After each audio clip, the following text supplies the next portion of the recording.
अब आते हैं थर्ड पे, the liabilities against the workman compensation fund. बहुत ही इंपॉर्टेंट पॉइंट है वर्कमैन कंपनसेशन फंड। मैंने already workman compensation fund versus workman compensation claim के ऊपर वीडियो लेक्चर जो है डेवलप कर रखे हैं। तो जो स्टूडेंट्स अभी इस टर्म को और अपना बेहतर करना चाहते हो तो मैं उनको जरूर सजेस्ट करूंगा कि workman compensation fund versus workman compensation claim video को जरूर देखें। उसमें जिन्होंने चेक कर रखा है तो उनको पता है, जिन्होंने उसको नहीं पढ़ा है उस पॉइंट पे एकदम क्लियर है कि वर्कमैन कंपनसेशन फंड और वर्कमैन कंपनसेशन क्लेम WCC और WCR एडमिशन, रिटायरमेंट, डेथ तीनों में किस तरह वर्क करते हैं वो एक ही वीडियो लेक्चर में आपको मिल जाएगा। यहाँ पर जनरल कैटेगरी में रखा है, मतलब इसके लिए WCR workman compensation reserve balance sheet में गिवन नहीं होगा। तो ये एक अनरिकॉर्डेड फैमिली का पार्ट हो गया। जो हमारे पास पॉइंट नंबर 1 और 2 थे वो रिकॉर्डेड फैमिली का पार्ट थे। रिकॉर्डेड फैमिली का मतलब जिसका टर्म ऑलरेडी बैलेंस शीट में गिवन था। और यहाँ पर पॉइंट नंबर 3 वर्कमैन कंपनसेशन जो लायबिलिटीज हो रही है इसके लिए बैलेंस शीट में वर्कमैन कंपनसेशन रिजर्व गिवन नहीं है, तो ये अनरिकॉर्डेड फैमिली का पार्ट हो गया। और अनरिकॉर्डेड फैमिली के केस में आप देखिए कि ये इंक्रीज हो रहा है कि डिक्रीज, तो यहाँ पर लायबिलिटीज आपकी इंक्रीज हो रही है। उसकी वजह क्या है कि ऑलरेडी प्रीवियस बैलेंस शीट में देखिए कुछ नहीं गिवन था, तो जब गिवन नहीं है तो आपको उसको जीरो मानना होगा। तो ऐसे में जब जीरो आप मानोगे तो आप इंक्रीज इन लायबिलिटीज करोगे। तो इंक्रीज इन लायबिलिटीज में आप यहां शो करोगे वर्कमैन कंपनसेशन क्लेम, क्योंकि इसके लिए आप फंड इंक्रीज कर रहे हो। बेटा कितने अमाउंट से इंक्रीज कर रहे हो? 3000 से इस फंड को आप इंक्रीज कर रहे हो। डबल एंट्री सिस्टम है तो यहाँ पर 3000 इधर मेंशन कर दिया जाएगा, वर्कमैन कंपनसेशन क्लेम फॉर ₹3000। और इस जगह पर आप ध्यान से देखिए कि ये जो टर्म दिया है वो जनरल कैटेगरी का है और उसके लिए हमने वर्कमैन कंपनसेशन रिजर्व को नहीं लिया है। अब हम आते हैं नेक्स्ट पॉइंट पे, all details are good. All details are good ये जनरल कैटेगरी में इसलिए रख लिया क्योंकि उसमें प्रोविजंस का कॉन्सेप्ट नहीं था। क्या condition number 2 details plus provision था। तो अगर ऐसी कंडीशन है कि ऑल डिटेल्स आर गुड तो इसका मतलब होता है कि अब हमें प्रोविजन की जरूरत ही नहीं है और हम प्रोविजन मेंटेन नहीं करेंगे। और प्रोविजन फॉर डाउटफुल डेब्ट्स मानेंगे लायबिलिटीज का पार्ट होता है और यहाँ पे जब प्रोविजन हमें मेंटेन ही नहीं करना है तो इसका मतलब है डिक्रीज इन लायबिलिटीज हो गया। तो लायबिलिटीज को डिक्रीज करने का मतलब है कि आप इसको क्रेडिट में दिखाओगे, बिल्कुल करेक्ट है। तो रिवैल्यूएशन के क्रेडिट में आप शो कर दोगे और यहां पर मेंशन करोगे by provision for doubtful dates. तो अब ये देखना होगा कि वो प्रोविजन कितने के थे, आपको 1000 के थे, उनकी हमें जरूरत ही नहीं है तो उनको हम यहां पर नहीं यूज करेंगे, बिल्कुल करेक्ट है। ओके, देन पॉइंट नंबर 5 थोड़ा सा एडजस्टमेंट से रिलेटेड है, इसको हम देखेंगे। हाँ, यहाँ पर सेकेंड एंट्री तो करी नहीं, सेकेंड एंट्री देख लीजिए। सेकेंड एंट्री पे आप मेंशन करोगे डेटर्स और अब डेटर्स आउटर कॉलम पे आपके आ जाएंगे 10,000 ड्यू प्रोविजन। इसमें शो करने की जरूरत ही नहीं है क्योंकि वो ऑलरेडी आपने उसको डिडक्ट कर दिया। नेक्स्ट है 5th, out of the amount of insurance which has debited which was debited entirely to the profit and loss ₹4,000 to be carried forward as an unexpired insurance। इसका मतलब होता है कि previous year profit and loss account में आपने जो insurance का payment कर दिया था, कुछ भी हो सकता है, जो भी पेमेंट कर दिया था उसमें से ₹4,000 यूज ही नहीं हुए और ये ₹4,000 एज ए अनएक्सपायर्ड इंश्योरेंस रहेंगे। इट मींस ये प्रीपेड की कैटेगरी में आ गए और प्रीपेड इंश्योरेंस की कैटेगरी में आ गए। अब इसके लिए देखिए ये भी अनरिकॉर्डेड फैमिली का पार्ट है, इसके लिए भी ओवर बैलेंस शीट में कुछ नहीं दे रखा। अब अनरिकॉर्डेड फैमिली का पार्ट है, अब इसको आपको एंट्री करनी है। प्रीवियस में कुछ नहीं दे रखा है, अब एंट्री करनी है तो इसका मतलब प्रीवियस 0 था और न्यू करना है मींस इंक्रीज है। और ये एसेट्स का पार्ट है तो इंक्रीज इन एसेट्स। तो इंक्रीज इन एसेट्स इवैल्यूएशन में सोचकर देखिए कहां जाएगा, आपके दिमाग से आंसर आएगा कि सर ये क्रेडिट में शो होगा, बिल्कुल करेक्ट है, इंक्रीज इन एसेट्स है, क्रेडिट में शो होगा, गुड। तो इसके लिए आप यहां पे शो करोगे बाय प्रीपेड इंश्योरेंस और इसकी वैल्यू है आपकी 4000 और second entry double entry system की वजह से प्रीपेड इंश्योरेंस 4000 इसको अब यहां पर शो कर दोगे। अब जैसे हम लोगों ने यहाँ पे प्रोविजन फॉर डाउटफुल डेट्स को देखिए क्रेडिट किया है, इसका मतलब डेटर्स के ऊपर जो एंट्री करी गई है प्रोविजन फॉर डाउटफुल डेट्स की रिवैल्यूएशन में क्रेडिट करी गई है। तो अक्सर स्टूडेंट्स को यहाँ डाउट होता है कि सर यहाँ पर कब कब करें, और उन्होंने कई बार कहा कि सर ऐसी कंडीशन हमको समझा दीजिए कि जब provision for doubtful debts credit side में आता है। तो बेटा प्रोविजन फॉर डाउटफुल डेट्स आपका उसी कंडीशन में क्रेडिट में आता है कि जब वो फ्री हो जाए, मतलब उस प्रोविजन की हमको जरूरत ही नहीं हो, ये सरल भाषा में है। तो जब प्रोविजन की जरूरत ही नहीं है, कैसे, जैसे यहाँ पर लिखा था कि ऑल डेटर्स आर गुड, अगर सारे डेटर्स आपके गुड हो गए तो हमको प्रोविजन की कोई रिक्वायरमेंट ही नहीं है, प्रोविजन फ्री हो गया। तो जैसे ही प्रोविजन आपका फ्री होता है तब हम उसको क्रेडिट में शो करते हैं, कहां पर, रिवैल्यूएशन अकाउंट में। अनदर थिंग कि ये क्रेडिट कब होता है, दूसरा बेटा ये क्रेडिट कब होता है कि जब इसके ऊपर एडजस्टमेंट्स होती हैं। एडजस्टमेंट कौन सी, जिसके लिए मैंने कंडीशन 2 बताई थी। कंडीशन नंबर 2 में हम लोगों ने प्रोविजन डील किया था, ओल्ड प्रोविजन या न्यू प्रोविजन, और सबसे लास्ट में कंडीशन नंबर 2 पर मैंने आपको वर्ड सिखाया था।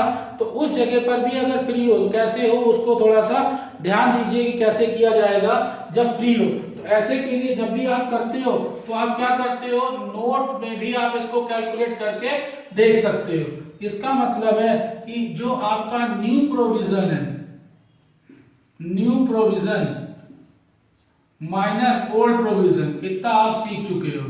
तो सपोज करो इसी कंडीशन में अगर न्यू प्रोविजन आपसे क्वेश्चन में गिवन होता 5%, कितने परसेंट गिवन होता, 5%। इसी क्वेश्चन में अब आपके पास अगर क्वेश्चन में सपोज करो कि न्यू प्रोविजन 5% गिवन होता, तो आप हमेशा ग्रॉस वैल्यू पर कैलकुलेट करो। ग्रॉस वैल्यू 10,000, 10,000 5%, कितना हुआ आपके पास, यहां पर गिवन हो गया 500। और फिर इसमें से रूल है कि आप ओल्ड प्रोविजन को माइनस करोगे। तो ओल्ड प्रोविजन माइनस करने के बाद में देखिए नेगेटिव में वैल्यू आ रही कि नहीं आ रही, इसी को ही हम लोग बोलते हैं excess of old provision over new provision. इसी को ही हम लोग टर्म में यूज करेंगे फ्री ओल्ड प्रोविजन। इसका मतलब है कि हमें ओल्ड प्रोविजन की जरूरत नहीं है। तो यहां पर क्रेडिट में कब कब प्रोविजन फॉर डाउटफुल डेट्स आता है, उसकी ये 2 ही कंडीशंस है। एक कंडीशन ये है कि जब ऑल डेटर्स आर गुड दे रखा हो, मतलब सारा प्रोविजन फ्री हो गया, कोई दिक्कत नहीं है, तब आप डायरेक्ट ट्रेड में शो कर देंगे, मतलब डिक्रीज इन लायबिलिटीज। दूसरी कंडीशन कब होती है कि जब ओल्ड और न्यू एडजस्टमेंट गिवन हो। एडजस्टमेंट मैंने कंडीशन नंबर 2 में आपको ऑलरेडी एक्सप्लेन कर रखी है। उस तरह कोई एडजस्टमेंट हो, उस एडजस्टमेंट का आंसर जब निकल कर आ रहा हो नेगेटिव, मतलब प्रोविजन एक्सेस हो रहा हो। सरल शब्दों में ये कहें कि ऐसी कंडीशन में आपके पास क्या हो रहा हो, जो ओल्ड प्रोविजन है, ओल्ड प्रोविजन हमेशा न्यू प्रोविजन से ज्यादा की कंडीशन अगर आ जाए, अगर ऐसी कंडीशन दिख जाए तो इसका मतलब होता है कि ओल्ड प्रोविजन एक्सेस है, फ्री है, और यहाँ पर ओल्ड प्रोविजन का पोर्शन एक्सेस वाला पार्ट क्रेडिट होगा। तो ये कंडीशन मैं समझता हूं कि क्लियर हो गया होगा, क्योंकि स्टूडेंट्स एकदम क्लियर कट मुझसे मेल पर यही बोला कि कंडीशन कौन सी ऐसी होगी कि जब provision for doubtful debts credit ही होगा, उसी कंडीशन के ऊपर डिस्कस हो। तो अब यहां पर मैं समझता हूं कि पॉइंट क्लियर हो गया है कि ये ऐसी कंडीशन है जब प्रोविजन फॉर डाउटफुल डेट्स सिर्फ क्रेडिट होगा, डेबिट नहीं होगा कोई वैल्यू। तो यहां पर क्रेडिट के लिए यही 2 कंडीशन है, जब डेटर्स गुड दे रखे हो या फिर एक्सेस प्रोविजन निकल करके आ रहा हो। इसी तरह से मैं आपसे रिक्वेस्ट करता हूं कि ये तो बहुत छोटा सा पोर्शन इवैल्यूएशन था और मैंने काफी हद तक का सारी उन एडजस्टमेंट्स को कवर अप किया जो प्रीवियस एग्जामिनेशंस में रेगुलरली आई हैं। इनके अलावा अगर आपको कोई और डाउट होता है तो नीचे कमेंट बॉक्स में जाकर के आप कमेंट कर दीजिए, उन क्वेश्चंस में बता दूंगा। व्हाट्सएप नंबर पे या व्हाट्सएप कर दीजिए, मैं वहां से आपके लिए एक और वीडियो बना दूंगा डाउट को क्लियर करने के लिए। और उम्मीद करता हूं कि मेरी सारी कोशिश आपको थोड़ी बहुत पसंद आई होगी। तो क्लास जैसे ही आप अपनी सारी एडजस्टमेंट्स को कंप्लीट कर लेते हैं रिवैल्यूएशन से रिलेटेड, उसके बाद सबसे लास्ट पोर्शन हो जाता है रिवैल्यूएशन का बैलेंसिंग हो जाना। जैसे कि आप यहाँ पर देखें कि हम लोगों ने एडजस्टमेंट्स सारी फेसेस की कंप्लीट कर ली, जिनमें मैं टिक कर रहा हूँ।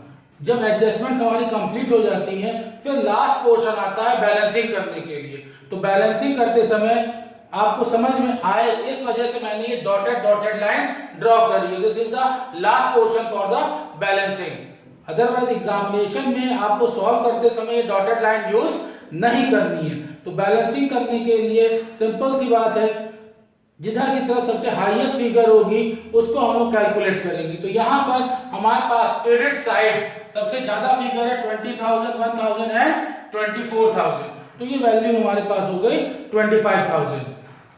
इसका टोटल हो गया 25,000। तो सबसे पहले हम लोग बैलेंसिंग में नंबर 1 हाईएस्ट वैल्यू जिधर होगी, लार्जेस्ट वैल्यू जिधर होगी, ज्यादा वैल्यू जिधर होगी, उधर का हम टोटल करेंगे।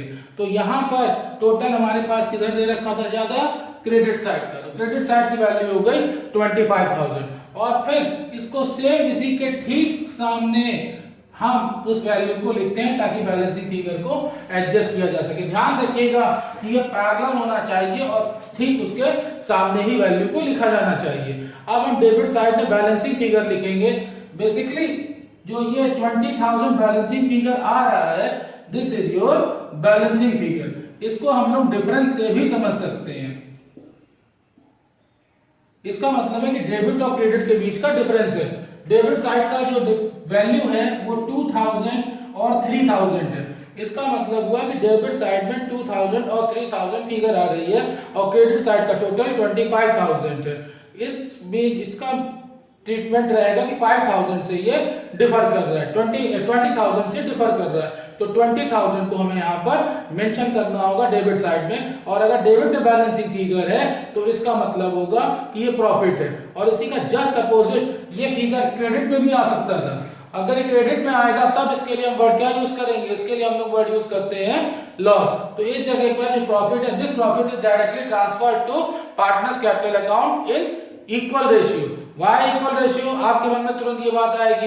तो सिंपल सी बात है, whenever we old ratio is not given in a question, yes हमें ये अज्यूम कर लेना होता है कि इक्वल है। सो ये ट्रांसफर कर देंगे और ट्रांसफर करते समय हमें लिखना है to profit transfer to capital account in equal ratio 1:1। इस 20,000 को हम 10,000 और 10,000 डिस्ट्रीब्यूट कर देंगे capital account. Revaluation account complete होने के बाद में फिर अगला स्टेज आएगा पार्टनर्स कैपिटल अकाउंट। उस पार्टनर्स कैपिटल अकाउंट पे कैसे ट्रीटमेंट होगा और पार्टनर्स कैपिटल अकाउंट की वर्किंग, वो एक अलग लेक्चर बना दिया जाएगा।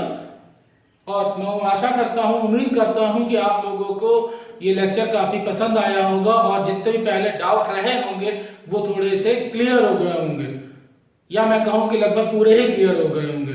अगर आपको लेक्चर पसंद आया है तो मैं चाहूँगा कि आप इस वीडियो को लाइक करें, सब्सक्राइब करें, शेयर करें, ताकि इंडिया के उस कोने में जहाँ पर स्टूडेंट्स के पास टीचर अवेलेबल नहीं है वो इसकी हेल्प से पढ़ सके। और इस आपकी एक्टिविटी से हो सकता है कि इन फ्यूचर वो एक बहुत ही ब्राइट स्टूडेंट बन करके सामने आए।